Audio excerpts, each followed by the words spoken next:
turnover at halfway. Oh, yes, sir. Yes, sir. Clock at 10. Adams the off balance. Oh, Oh my goodness. two on the clock. Oh, what the fuck? Alrighty guys, and welcome back to the Basketball Fix NBL Supercoach sessions with Josh Higgins and Jeremy Darke. And Jeremy, I am super excited for today's episode. I love speaking about the NBL Supercoach world and just Supercoach in general, mate. I grew up playing this sort of stuff, and the more we get into it, mate, the more I get excited. But how are you going, mate, and what have you been up to? Man, it doesn't look like you've grown up playing Supercoach, to be honest. Like, what? I'm here as an NBL Supercoach rookie, long-time NRL, AFL Supercoacher rookie, but man, what's going on with your team? You look like the amateur and I Mate. look like the veteran in this, mate. Until the season finishes, I am still the highest ranked player out of the two of you. 116 to your unknown last season. So I'll be sticking to that for a few more weeks, mate. But That's we'll see right. how It we was go as we go unknown, along, but won't I we? probably would have been in top 10, I would presume, you know.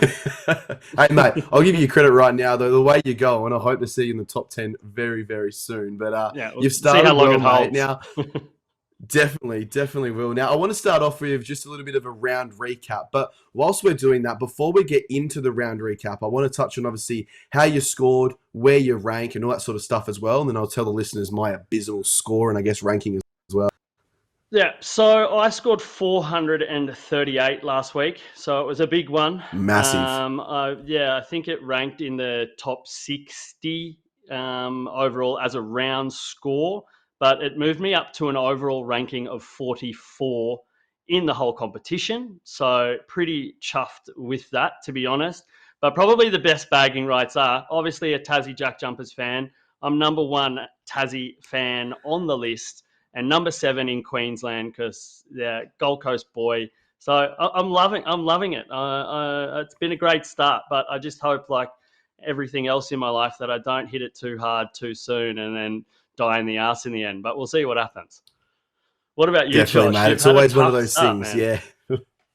I've had a tough start, and I think it's more just been down to, I guess, not nailing those captain picks, and probably not even, maybe just even the other thing as well of obviously not having Jalen Adams and Xavier Cooks last week as well. So Yeah. this is obviously how close this competition is right now because, you know, we're only 50 or 60 odd points away from where you are, and you're only about 30 or 40 points away from the top. So one good round or two good rounds or just a run of good rounds consistently will bring you right back up. But I finished with 385, moved up to 2,335. I was about 3,800 last week. So on the slow increase for sure.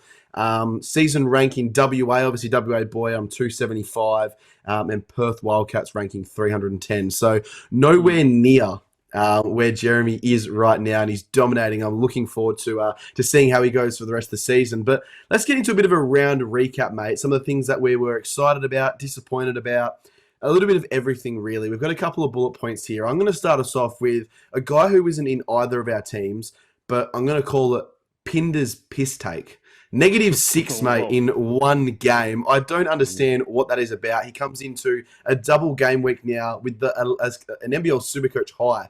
-97 break even, I should say, to hit over 2 games, which the NBL Supercoach world is considering a 0% chance of happening. He just absolutely cooked it, showed us nothing, was super disappointing.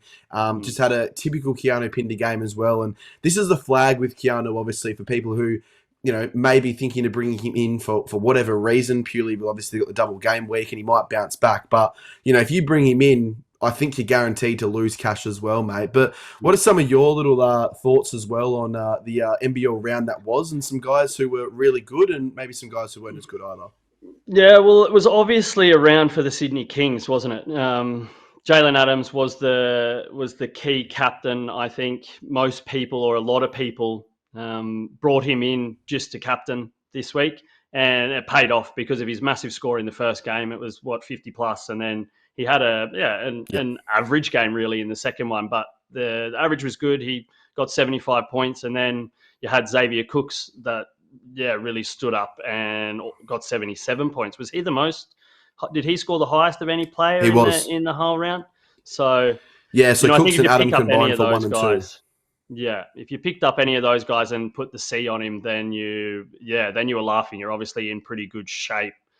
straight away there. So, but there was a lot of guys that weren't on the radar, I think, after the first round that really stood up. And I think one was a disappointment, obviously on the radar, but you wish you had him or smart enough to do something, was PJC, of course. He's like obviously going to be the number one trade in what is it, round 5 when they go on their double game week run. He's averaged 50, scored 49 and 51 in 2 games. So like that's off the chain. And then, Trey Kell had a pretty good week as well, scored 72, definitely back on track. I think everyone was a bit worried.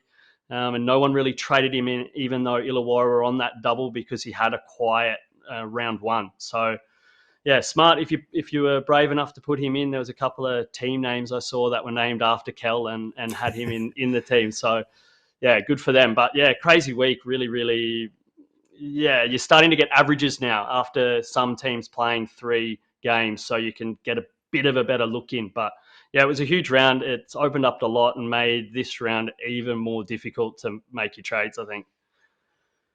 Yeah, and you're obviously seeing those averages as well as some price increases as well, which is making the game a little bit more exciting now. You can start to, I guess, explore some more creativity as well. And one guy that I wanted to quickly mention, because I think he's a very highly owned player, is Jack White. So he completely saved the whole NBL Supercoach community. He had 3 points at halftime in the first game of round number 2 against the Southeast Melbourne Phoenix. He then scored in a game and a half 68 Supercoach points as well.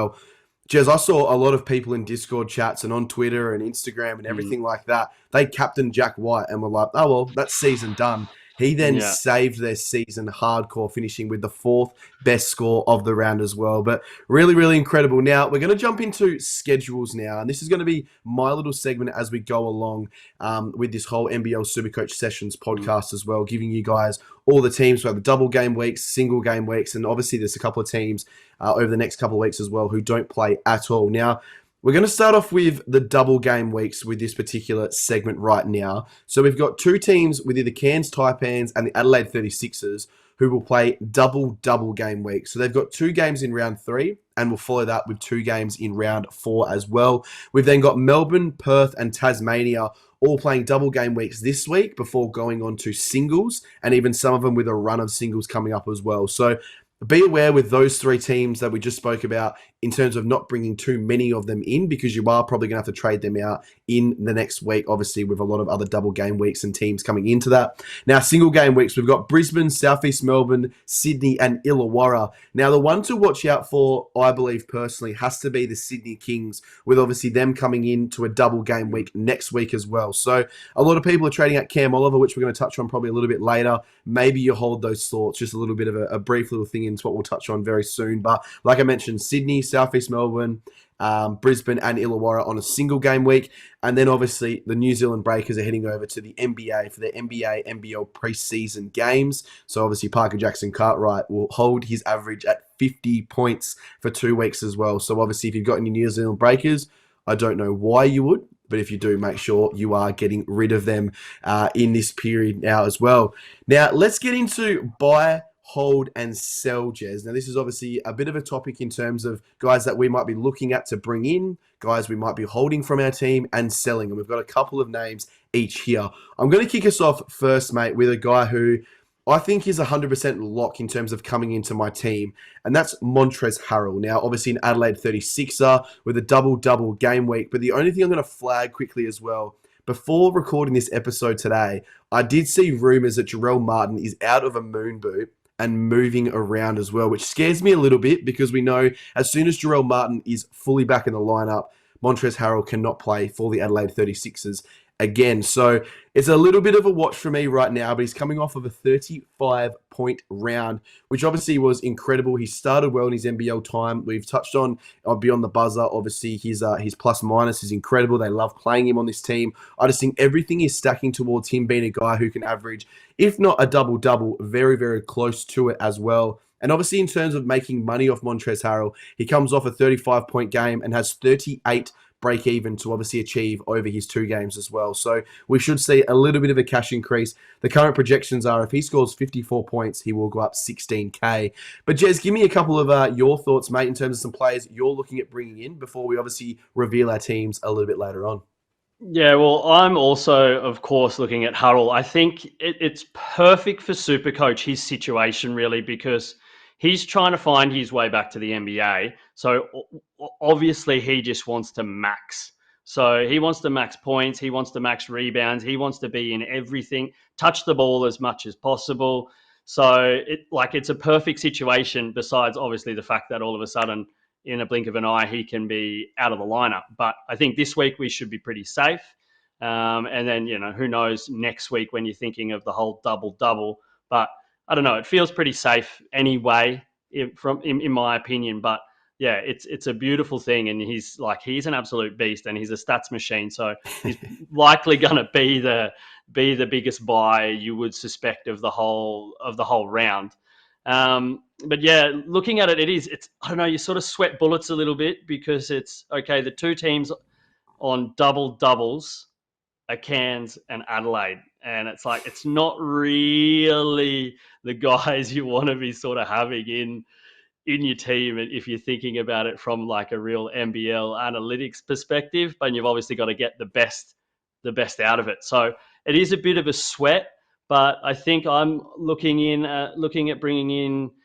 Yeah, if you're looking, okay, let's take it from the start. If you're looking to bring in Cairns or Adelaide, I'm sort of looking at their schedules and their matchups. And it's going to be sort of interesting to see, all right, who has the better matchups? They've both got pretty tough schedules over the next two rounds. But I like Adelaide's better than I do Cairns because Adelaide plays Southeast Melbourne, then they play Illawarra. Both of those teams can leak points and have leaked points already in the first few rounds. And then they play Sydney and Melbourne. Sydney also likes to get into a shootout, so you think they can also leak a bit of like offensive statistic points in raw point scoring in like NBL statistics. But then you have Cairns who play Tassie and Melbourne first, and then they play against Perth and Sydney. So it's the same. They go and play against the two toughest defensive teams in Tasmania and Melbourne this week. And then they play Perth, who can also play in a little bit of a shootout, and Sydney. So you might get some raw point scoring there, but it's not great this week, in my opinion, straight up. So I'm leaning more towards bringing in, when we get into our teams, I'm bringing in Adelaide players. I'm sort of staying a little bit clear with how my team is from these Cairns players. So I like Kendrick Davis, and it was a sort of a way up a little bit between Kendrick Davis and DJ. But you go with Kendrick Davis because of the break even, I think, and the money making potential this early in the season. Because, yeah, what is it? Kendrick Davis has a break even of 40 and DJ has a break even of 59. And they've been scoring a little bit sort of the same when you go over the averages. So, from a money making perspective at the start of the year, I think you have to take Kendrick Davis and take that risk that he's going to score. And he's a little bit more of an all round player as well. I think if DJ has a bad shooting night, it certainly affects his Supercoach score. So, yeah, definitely leading towards Kendrick Davis as probably the number one buy for me. Yeah, I love that for sure, mate. And I think you hit the nail on the head as well. Another guy that people might be looking at is Rob Edwards as well, coming off 36 Supercoach points with Kansas double-double game week. But you've got to be a little bit aware. 31 of those 36 Supercoach points were what he scored in the game as well. So he doesn't do a lot outside of that. So that sort of links in with Dejan Vasiljevic. And then I think you're bang on the money there, mate. Kendrick Davis is nearly averaging a double-double as well, which obviously you get those extra points as well. But let's go into some of the guys that you're looking to hold this week, mate. And I'm going to kick it off with you. Now, I think the Sydney players and the Sydney team in general, I guess on everyone's minds currently, if you've got any sort of good Supercoach team, what are you going to be doing with the Sydney boys? Yeah, well, it is tough. Like I obviously had Jalen Adams as my go-to scorer. He cost the most in my team. And we'll see when I reveal who I'm in mixed minds about this because I've also got Cam Oliver, but I think, so it's one of these guys really has to go. And I'm thinking purely on a making points, scoring points mindset here when I'm talking about the Sydney Kings. Because like we've mentioned earlier in last week's pod, it's trying to fill your starting lineup with 5 starters or players that are on that double game week as your starters. And this sort of is a bit tough for me because I do have Lat Mayan on my bench and is a double game week player, but I'm going to keep Cam Oliver as a hold, and I'm leaning almost towards starting him because Lat Mayan, I think we saw a really, really big score at the start, but then in the first game, then he scored 17, which is probably his more realistic average you would suspect.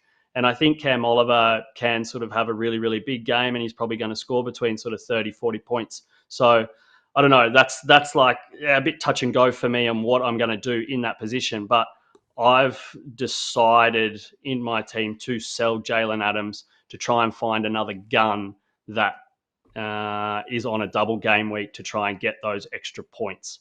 So that's my mindset when it comes to Sydney players. But I think you do have to keep them. I'm keeping Lepepe and I'm keeping Cam Oliver because we're going to need them next week. Yeah, so like you, I've actually also kept Cam Oliver for this up-and-coming round. Obviously, coming off a 57 double game week as well, with a break-even of 20, and obviously the double game weeks next week as well. In terms of what he can produce, he's a double-double beast, I think. And as the season goes along, I think we're going to see an increase in minutes and obviously an increase in hopefully those double-double performances. So I think he's a must-hold as well. And he's just a nice price point as well. So he's going to make a little bit more cash before, obviously, we eventually sell him. But Will Hickey's the other one for me. Now, I brought him in last week with obviously the news that Ben Henschel was out for that week, and it was just a little bit of a quick cash grab. Now, he only made 15K or 10K, I think it was, for the round.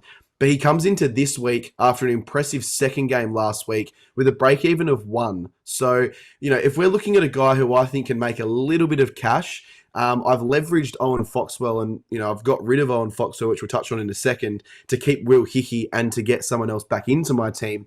But if Hickey gives me, let's just say 12 to 15, I'm probably looking at another 10K compared to what obviously Foxwell may be able to bring in as well. So that's what I've sort of done right now. Now we're going to touch on some sells. Now, obviously touched on one player who I am selling coming into this week, and that is Owen Foxwell. So I'm going to get rid of him purely based around there's just so many, I guess, issues and questions with his role, his minutes, what he does when he's out there. I just think it was a good buy if it went well. We saw in the first game he had 15 points. Great theory there. It was a good buy if it went well.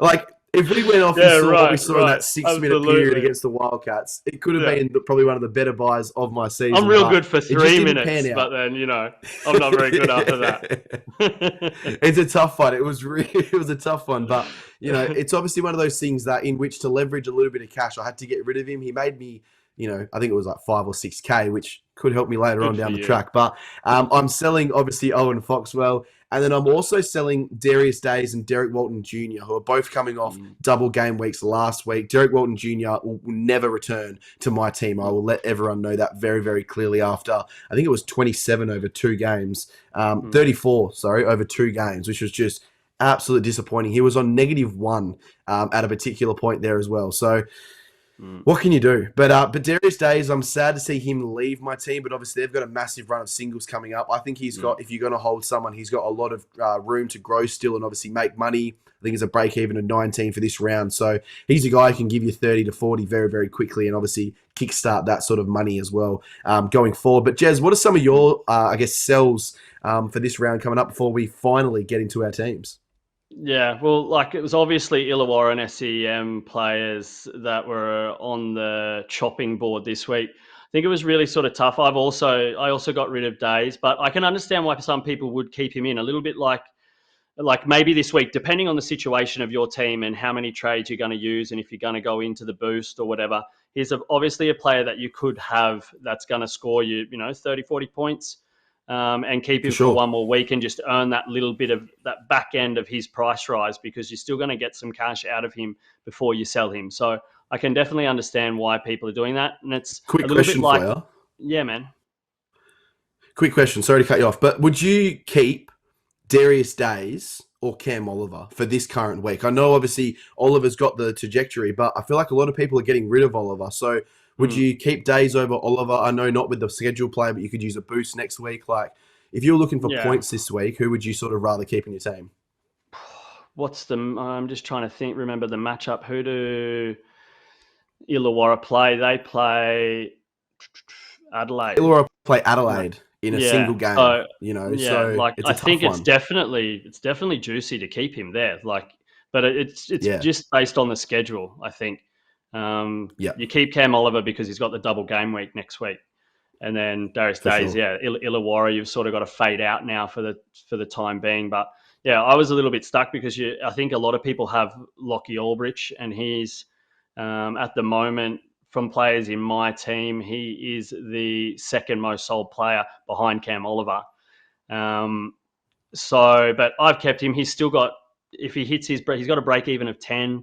If he scores 20 or 30, you're still going to get a pretty decent, 10, 15K out of him. So I think he's definitely Yep. going to go next week if you can find these low range players that you need to get out.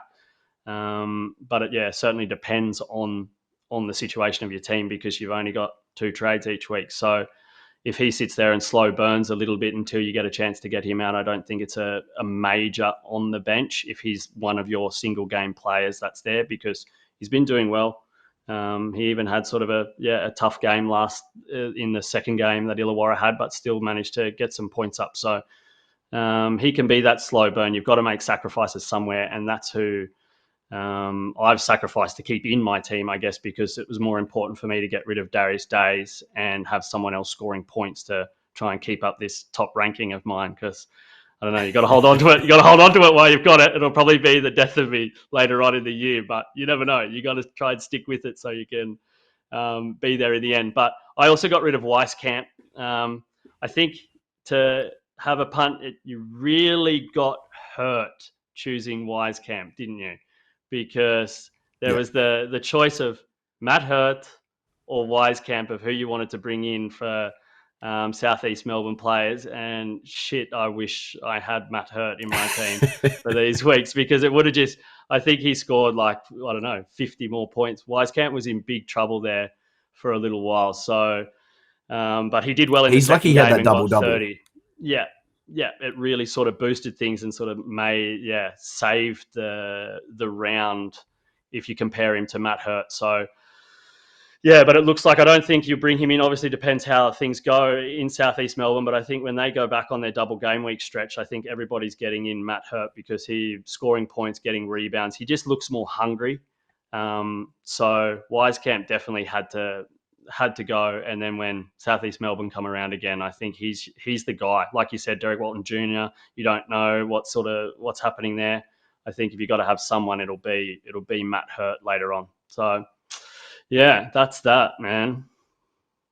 Definitely. It's a very interesting one as well. And quick little context for everyone playing at home. Matt Hurt scored 65 points last round in a double game week, has risen 30K as well and comes into this round with a 16 break even. And when we look at Joe Weiskamp as well, he actually lost 1.9K and comes into this week with a 25 break even as well. So an unfortunate one there for you, Jez, but we all can't predict the future. And, you never know, mate. You could have the top spot right now if you didn't make that call. So hopefully you live with that one and lose a bit of sleep at night, mate. But let's get into our teams now, mate. And I'm going to kick it off with my team. But before we obviously start talking about our particular teams, the biggest question is to boost or not. So when we're going through our teams, let's just make sure that everyone knows if we have boosted or if we haven't boosted. I personally think a boost is well and truly warranted this week because a lot of the double game weeks last week aren't in this week as well. And it always seems like a great week to boost. But with the season and I guess the schedule later on being very, favorable for nearly every team, I think you can afford to use a couple of these boosts early on. So I've used the boost. So obviously I've brought in Montrezl Harrell, Kendrick Davis, and I've brought back in Benny Henschel as well. So Darius Days leaves my team, Derek Walton Jr. leaves my team, and also Owen Foxwell as well. So when I'm looking at my team, what I'm trying to establish again is the cash consideration as well. So obviously LePepe's got a single game week, but has a -5 break even. Benny Henschel currently has a -9. Like I mentioned with Will Hickey, he has a 1. Cam Oliver's got 20. I think he'll definitely achieve that as well. Now, the only question for me and the only thing that I'm not really liking is obviously Marcus Lee. Now, I've been throwing up a number of different ideas in my head, and this is where I was going to ask you the question, but I'm actually going to run with it myself. I've been flirting with the idea Are you sure you of want to run starting with it Ben yourself? Henschel. Shouldn't you be asking Yeah, the so guy I'm going to sitting at run with it. 44 or what? Maybe I should, but hey, this is the sort of Who's risk the that you've got to expert here? take. But oh, yeah, at this current stage, mate, you definitely are. But when you get to your team, I'm going to get stuck in. But now, this is the question that I've trying to figure out. Do I start Ben Henschel to then upgrade Marcus Lee to Will Magnay and still have about 100K in the bank as well? So, Ben Henschel scored 27 in that first game. Let's just say he gives me 20 and 20, and I bring in Will Magnay, who could outscore Kendrick Davis by 20 to 30 points potentially as a captain even as well. Ben Henschel could nearly break even with Marcus Lee. It's a genuine play going on in my head. So it's an interesting one because it's a tough one as well. It's going to be one of those ones that will come down to the buzzer. And coming off COVID as well in the past week with his sickness and game time decision, which he didn't play, which is obviously why I traded him out of my team. But what are some of your thoughts on my team quickly, mate, before we obviously look at your team and get stuck into that as well? Yeah, well, the whole Benny Henschel thing is really, really tough. It's almost puts you in a little bit of a difficult spot because of how well Pepper performed as well when he got the opportunity. Like Henschel was obviously the number one, over Pepper in the rotation, but Pepper went off. So I'm sort of makes me a little bit more weary of having Ben Henschel because you think, okay, what happens if he comes out, takes a couple of bad shots, has a couple of misses? Does Pepper go in, hits a couple? All of a sudden, Henschel loses a bit of time in one of these games, especially with the excuse of, hey, he's a little bit sick still. So I don't know. That's a little bit tough for me. And it's a tough one, eh? Like, I think personally, Bryce Cotton's backup is Pepper and Webster's backup is Henschel. And I think they've decided to go away a little bit from Webster over these last couple of rounds for whatever reason it is. And I think that's where Benny Henschel's going to get these minutes. But it's a tough one, mate, because if it works, you look like a genius. If it doesn't work, you look like the biggest fool in the world because everyone will just say, I told you so. Why would you do that? So, it's a tough one, isn't it? Yeah. And I think you've been a little bit stuck. When I look at your team, I'm thinking, okay, you got a little bit stuck with Shea Marcus Lee. I think Shea had a big first game, and I was looking to trade him in last week, and I'm so glad I didn't because he absolutely bombed. So it's hard with all of this because you get dictated very heavily by some of the maybe poor mistakes that you make because you can't get out of it. You obviously need to keep these guys in to have your double game weeks. So yeah, I just hope that Melbourne bomb again and Shea and Marcus Lee just keep playing average and Jack White just stays being a gun like he did the last game. So, but yeah, interesting. Like it is really tough to find this balance of Sydney players. You've obviously got to be thinking about the next week so you don't have to use another boost. Did you say you used a boost? Yeah, I did use a boost. Yep. Yeah, because that's the tough thing. I was like, okay, I've also used a boost when we show my team, but it's like, okay, am I going to need another boost to get my team back into shape for the week after, or is everyone going to struggle? So it is, I think you're going to really see some really, really big scores some weeks from players, like different individual players that have had rubbish scores the week before because they've prepared for the week after. And that's where this whole difficulty lies in NBL Supercoach compared to anything else. It's an absolute beast, this type of Supercoach. It's so difficult. Like you're just going to be riding waves all year of good and bad decisions, and I think eventually you're going to end up in a hole somewhere where you're just like, okay, I've got no starting players like that are on double game weeks, and they're going to be your two trades, and you're just going to be stuck. But you just hope that obviously the rounds after you're going to be okay again. Like exactly, it's definitely a little bit of a play. But let's get into your team, mate, because in terms of getting stuck, I'm looking forward to getting stuck into your lineup, mate. And let's get into it. Like, do you just want to fire away now and just get stuck in, or? I'm happy to do it. Like, what the heck let's do it. Is Bryce Cotton doing in your team? All right. Let's talk it out. All right, let's just get it back in now. This is the big one, mate. This is what people will be looking at and go, cool. 100% the points can be there. Bryce Cotton, though, has a break-even of 90. A break-even of 90. So to achieve that is going to have to be one of his best games. So just stop right there. Go on, hit it. Okay, his last two games, they're playing Melbourne and Tasmania. All right. in round Hard. 12 last year, he played Melbourne and he scored 46 points. In round 11, he played Tasmania, scored 44 points. So what does that equal, Josh? Equals 90, Don't right? know, but that's in 2 different rounds. Huh? It equals 2 different 90. rounds. So 2 different rounds, same 2 teams. So if he can come out and score 90 points and just copy that, it's maybe not so dumb. I'm just So going to just flag this quickly though, mate, right? So NBL Supercoach predictors, they obviously come over the last couple of seasons and touch on all the single games that you're talking about as well. Now, they've obviously got a break even of 90 and they've given him a fat 0% chance of hitting that, which is incredible. I think he definitely can hit that. And I know we're having a bit of fun here right now, but let's just say he does get down to what his projected is of 67 points. He will then drop 23K. So you will potentially lose the 23K, maybe a little bit more in a sense, to then re-downgrade him to Jalen Adams to make that a straight swap. So you've technically lost 20K, I guess, in a sense. Potentially, 100%. Potentially. So Jalen Adams, who's obviously got a break-even of 35, I believe it is, if he struggles to hit that, he obviously drops as well, and this is where it's going to be interesting. So that's the only play and the only worry with me. Now, I'm a Perth boy. I love Bryce. I think he could have an absolute explosion. But the way Delhi defend and Shayley defend, I think it's going to be incredibly hard for him to score. Obviously, we've seen with Tasmania, I think they've got a little bit more defensive than offensive. Obviously, with Craig Sword, Milton Doyle, I think they will defend him as well. It's the only question. But the rest of you, it's wrong.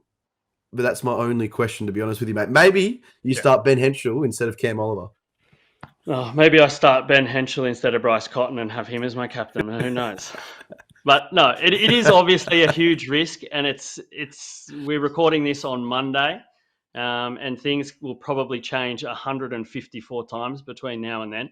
For sure. Because you also look at, if I look at it at a negative perspective as well, Perth's schedule after this isn't super great either. So it's probably best to maybe look at some other option, but it's a good point of difference too, because if he goes out and has a couple of big games, it can certainly boost me up, and all of a sudden you're talking to the number 1 ranked guy in the whole of Supercoach next week. But he still like, is all jokes aside, selected there is a in huge 23% risk. of teams. Yeah. He's still selected in Probably 23% of teams though, so it's hard. Yeah, but we'll see. But obviously brought in Harrell as well and Kendrick Davis, like we touched on earlier. They're guys that need to be there because you need to have these double game week players in there, and that's the big question with Bryce. Really, is I've got to sort of take and assess what's happening in round 4. And what I'm going to do there, because it might be somebody maybe that's going to go big this week that I need to have in round 4 and maybe shift something around. So because you can't just plan obviously for this week, but this was my spontaneous trades first thing on Monday when I was walking home from dropping my daughter off at preschool. So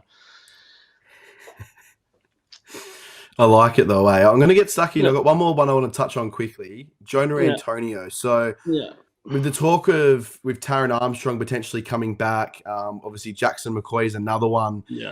Potentially he's out of that rotation in terms of the point guard position.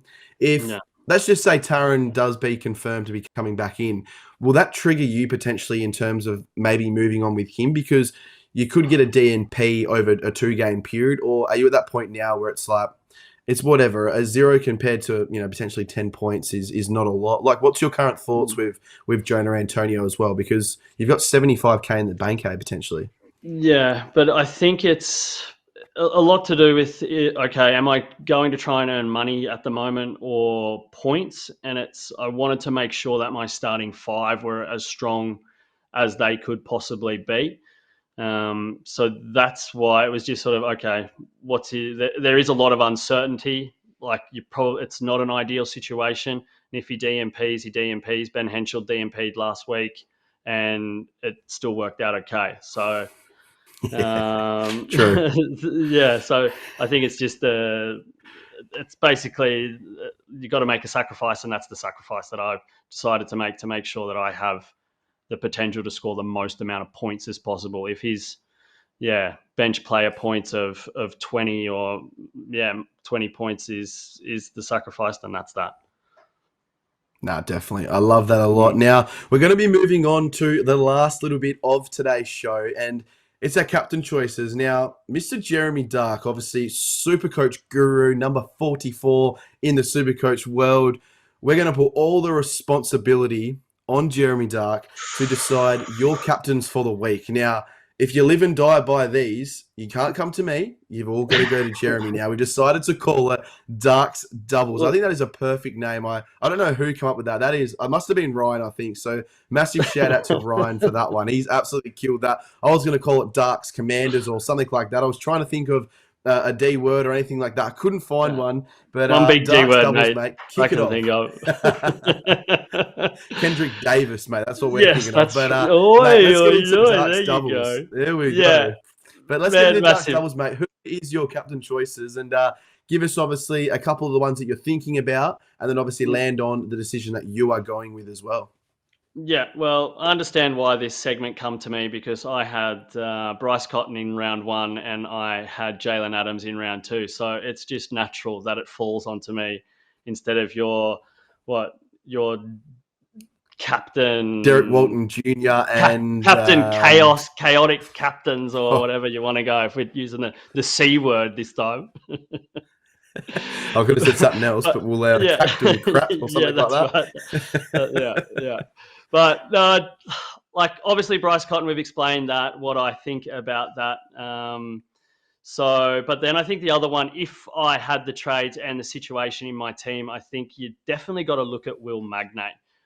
We saw how dominant he was when he didn't get into foul trouble, and that makes the whole difference. It's not just like he played pretty much the same minutes as he did in game 1 to game 2 against Melbourne, but you've got to think defensively, going up for rebounds, blocks, like getting in there. You can't play the same way when you're sitting on 4 fouls. So I think he's definitely got to be up there as a big potential player to captain this week, purely on that performance. The offense of Tasmania is going to revolve around Magnay in big periods of every single game, I think, this season. So if it's not the whole game, it is in big blocks where they're going to be going down low to him, and he's going to be the mongrel that has to get the rebounds and all of that sort of stuff too. So, and assist when needed. So he's definitely got that all-round ability, which is very, very important when you are choosing your captain. And then, definitely Kendrick Davis could be another big one. Same type of thing, scores points, can get rebounds, get you close to a double-double. And then the main man, Hurricane Hurrell, as you could possibly call him, absolute beast, going after stats, animal, doesn't know how much time he's got left. He's put up a couple of big scores, and his time, you would suspect as well, on court is probably going to increase by the game, because the way Adelaide are going, they have to take the chance and give him more time, because we talked about in our Beyond the Buzzer of his points differential, and it's just absolutely ridiculous, much better than any other player. So they're going to have to increase his time if they want to start winning games, because they've started shocking. So you would suspect that he might even go up from playing these low 20s to maybe closer to high 20s, and that could happen this week. So definitely a big choice, and always that big risk of a double-double from him as well. Yeah, definitely. I think you've absolutely nailed that one, mate. I've heard you're obviously going to go with Bryce currently at this stage of recording. Yeah. I'm looking currently at Montrezl Harrell, but I think I'm going to try and get a way to get Will Magnay and Montrezl Harrell in the team at the same time as well. So Benny Henschel may start for me this week. So it's going to be very interesting, but that wraps up, obviously, episode 3 of NBL Supercoach Sessions. Plenty coming out on the Basketball Fix over the next week, and obviously going forward as well.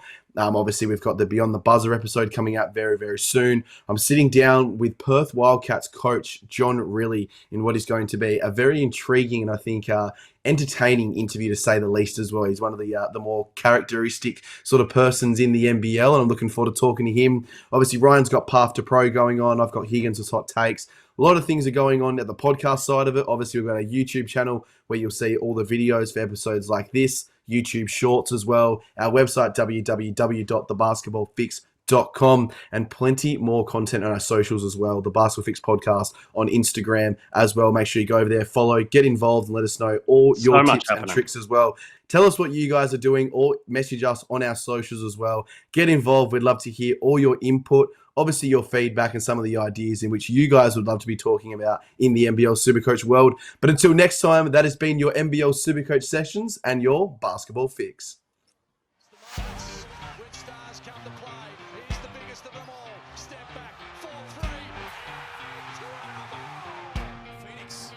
Turnover at halfway. Oh, yes, sir. Yes, sir. Clock at 10. Adams the off balance.